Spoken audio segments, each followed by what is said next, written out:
biggest thing with this with the Michigan loss was I thought that was a little bit of a blip on the radar for them.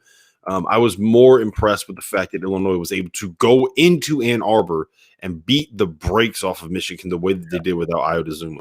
Yeah. Oh, no. You listen, it was shocking. It was just one of those results you never saw coming. Nobody would have, because Iowa is as important to Illinois, or we thought as important to Illinois as any player was to any team in the entire country. But at least for one night, that wasn't the case, because Trent Frazier was terrific. Curbelo was terrific. Kofi was really good. And Michigan sucked. And it was a combination of Illinois playing harder, Michigan not playing the way Michigan has played for most of the season. So I think the stars were aligned a little bit. I still think if you played 10 games between those teams, they probably split. Yeah. I was very impressed with the defensive game plan that Brad Underwood rolled out. And we talked about this last night stream, but the decision that he made to kind of overplay again, that's really what his style has been. And they haven't done that as much this season. They've been a little bit more of a team that's kind of packed it in just to kind of protect Kofi Cockburn. He's not a guy that you want running around on the perimeter.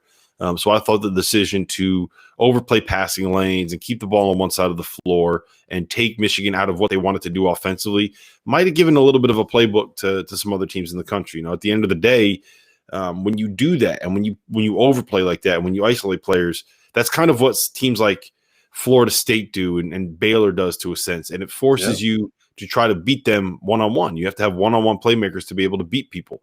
And right now, Michigan does not have a ton of those. You don't want Mike Smith trying to go one-on-one against Big Ten defenders. That's not their game, right? You don't want Eli Brooks trying to go one-on-one against people. You don't want to have to rely on Franz Wagner to be your primary source of shot creation. Yep. So to me, I think that was a very well devised game plan from Brad Underwood. I thought it was incredibly executed by the Illinois players, and it just looked like it was one of those things where Michigan was like, holy shit, what are they doing? I've never seen this before. I have no idea how to play basketball anymore.